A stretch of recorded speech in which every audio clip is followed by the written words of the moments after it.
Bongbong Marcos ay bangag at adik.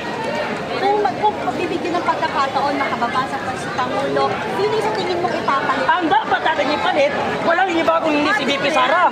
Automatic yan, si VP Sara ang pumapalit sa kanya. At yan ay ayaw ng mga dilawan na mangyari na si VP Sara ang maupo na presidente.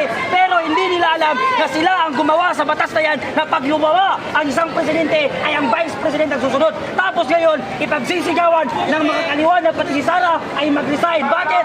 Alam nila na mapuputol ang mga sungay nila pag si VP Sara ang naupo. Wala ni isa na ang pwedeng mangungurakot. Nasa harap niyo si Secretary John B. Trimulyo mula sa DILG. Ano yung mensahe niyo sa kanya kung gusto niya makipag-usap ng harapan? Kung gusto mo makipag-usap, John B. Trimulyo ng harapan sa taong bayan, bumaba ka dyan sa pwesto at explain mo sa taong bayan na ang amo mong bangag ay hindi bangag. At hindi maniniwala ang taong bayan dyan, John B. Trimulyo. Kung hindi siya magpapadrug test, kailangan yung magpadrug test. Hindi lang ang amo mo kung hindi pati ikaw. Pumuputi na ang buhok mo, wala ka pa rin utak. So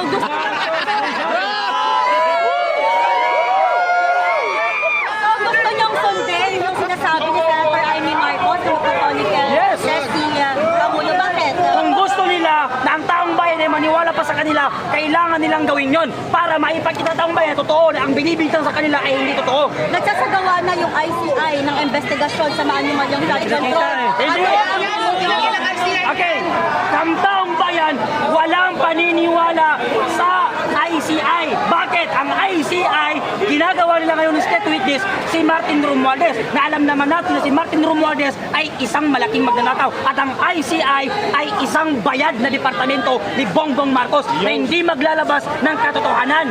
Naniniwala ba kayo na hanggang Pasko meron pang makukulong, madadagdagan pa? Sunod-sunod na yan at ang pangarap ng taong bayan ay si Bongbong Marcos ang makukulong pati si John B. Trimulyo. So sila ba yung sinasabi ng malaking isla? Yes, si Bongbong Marcos ay isang malaking balye ng pating. Napakalaki ng mga sungay. Siya yung tulo ng mga pagnanakaw sa ating bansa. Alam nyo, kaya ko sinasabi na si Bongbong Marcos ang pinakaulo ng mga kurakot. Kaya ko sinasabi na si Bongbong Marcos ay isa sa pinakaulo ng kurakot dahil siya ang umaaproba sa lahat ng project at sa lahat ng budget. Si Bongbong Marcos ang pumipirmahan yan bago mapunta doon sa silano ng mga kurakot. May mga sinabi si Zaldico na kasabwat ang Pangulo. Ito ba dapat paniwalaan ng Yes, taong bayan? dapat natin paniwalaan dahil si Zaldico ay isa sa mga kurakot at nagnako sa kutang pera ng bayan. Ngayon, si Zaldico lamang ang makakapagturo kung sino ang mga kasabwat at sino ang leader nila sa mga pagnanakaw. At tinulong mismo doon, si Bongbong Marcos ay sangkot sa pagnanakaw sa ating pera.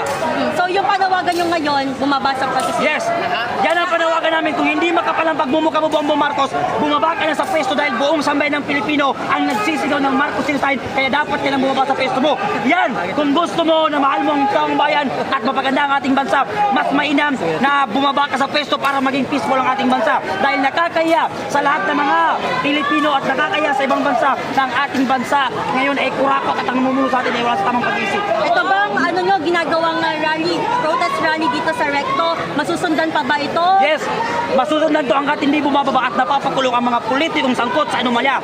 Pero hindi naman magagaya na nangyari sa September 21 protest rally na nagkaroon ng...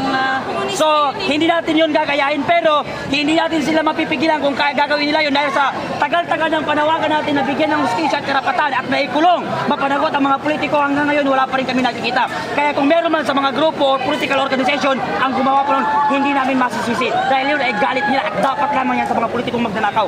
Salamat sir. Mula po kayo sa answer sir. Wala ako sa Mindanao kaya kung ang balay sinasalubong ko yung subpina pa kaya ng NBI. Ayun! Ganun yung John B. Trimulyo! Ipakita si John B. Trimulyo andun! Si John B. Trimulyo andun, ipakita niyo! Ano kanina sa kanya kasi nagmamike siya kanina eh. Sabi siya. Hindi po pwede makipag-usap sa isang tuta na ulol. Hindi siya bumababa. Kung gusto niya makipag-usap, dito siya bumaba. Kung gusto niya, magsutukan pa kami. Yan ang Mindanao. Salamat po, salamat po. Maraming salamat. Malaban! Maraming salamat. Mabuhay tayo mga Pilipino! Maraming salamat. Bakit rin ko dyan, Victor Muli? Sabi ko sa'yo, umuputi ng buhok mo. Wala pa. Ibilis ko sa'yo kung mabuti ng buhok. Walang ano, baka makikialam ha, kalindang na. Bababa na.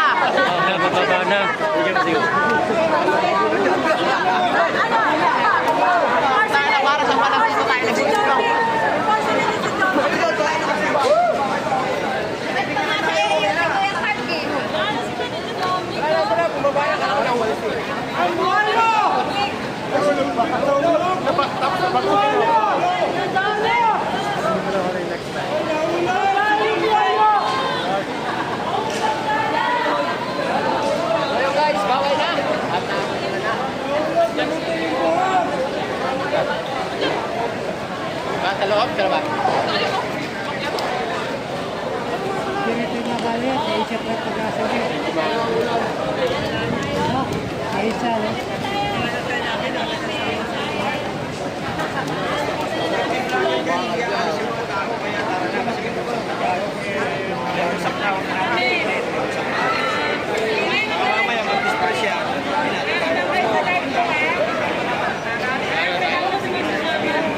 Andito kayo ano? Sa gitna.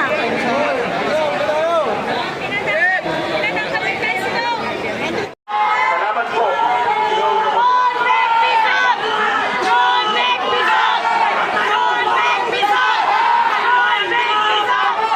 Mamatay ang kurap! Mamatay ang aso! Mamatay ang ulol! Mamatay ang tuta! Pagaling. John Nicholson! John Nicholson! Okay. Tayo po ay dumating dito na mapayapa at pinakinggan naman tayo. Tayo rin po ihalis na mapayapa sa lugar na ito. Pantayin pa rin ninyo ang bawat isa sa ating pagaling. Hayaan po natin na makiliw ang salita natin sa kanila ang gumising sa kanilang puso.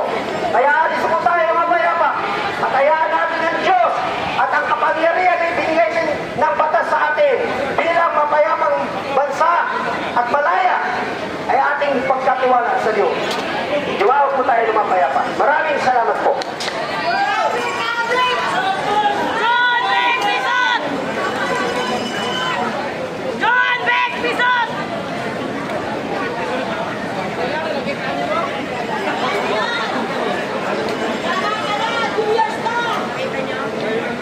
Kaya na po mga kasama, maraming salamat sa inyo.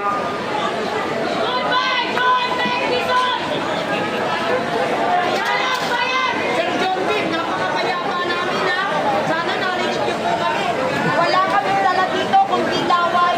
Naglakad kami. So ayan mga kababayan, alis na po tayo. Tapos na yung program dito po sa Recto, no, sa may Murayta malapit. Dito sa may harap ng University of the East.